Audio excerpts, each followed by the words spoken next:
On a crisp autumn afternoon, billionaire CEO Mr. Harrison strode down the bustling city street, his mind preoccupied with a multi-million-dollar merger.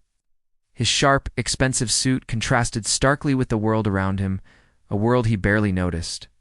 As he barked orders into his phone, his eyes fell upon a woman huddled in a doorway. She was wrapped in layers of worn-out clothing, her face etched with hardship. He scoffed, a dismissive laugh escaping his lips.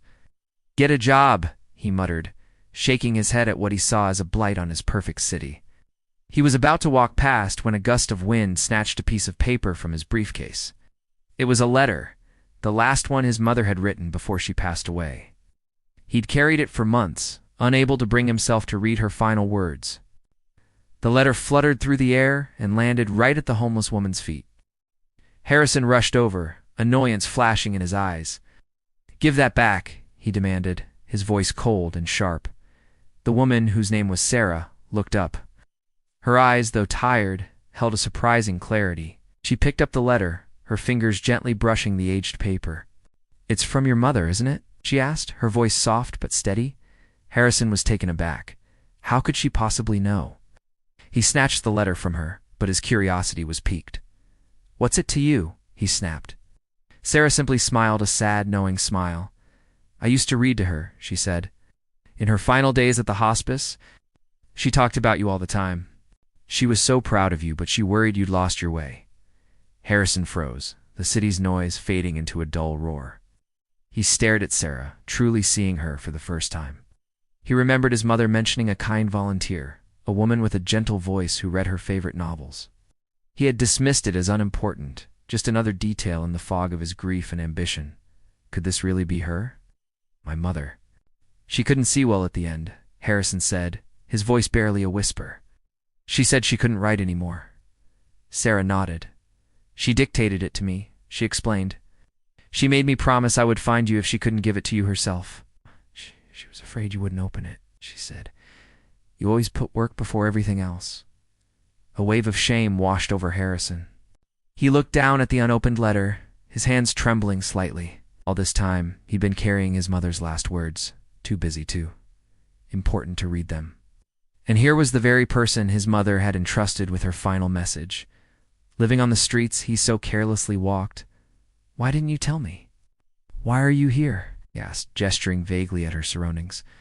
Sarah's story tumbled out. She had been a librarian, but a series of misfortunes, a sudden illness, mounting medical bills, and the loss of her job had left her with nothing. She'd been too proud to ask for help.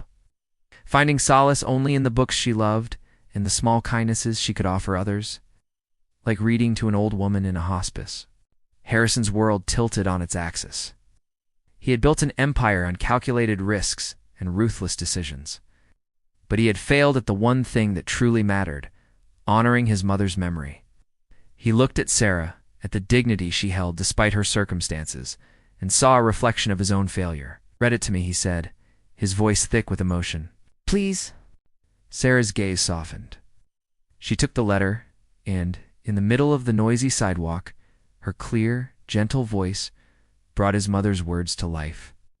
The letter wasn't about business or success. It was about love, kindness, and the importance of human connection.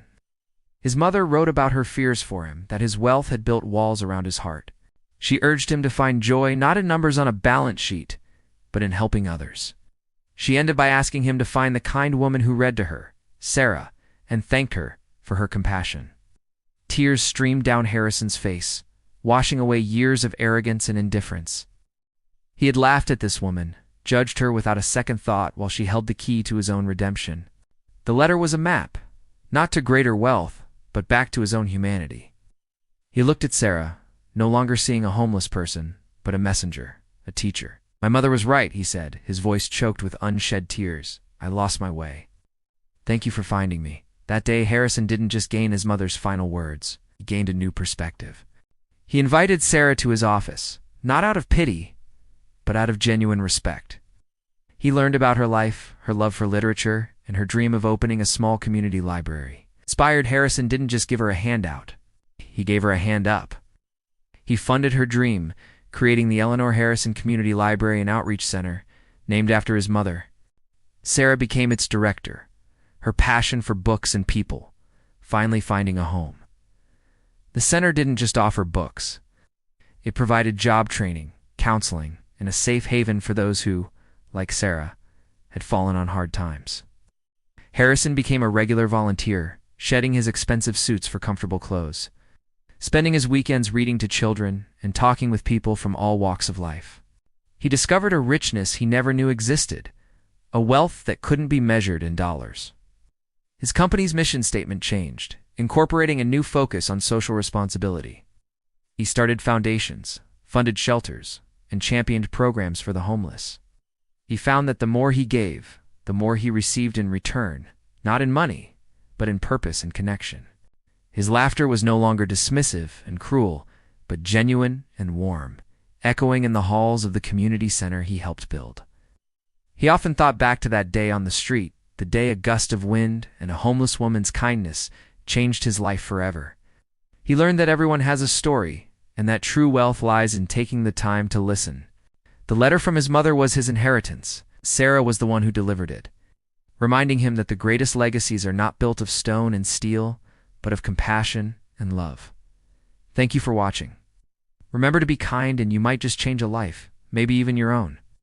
Don't forget to like and subscribe for more stories that inspire.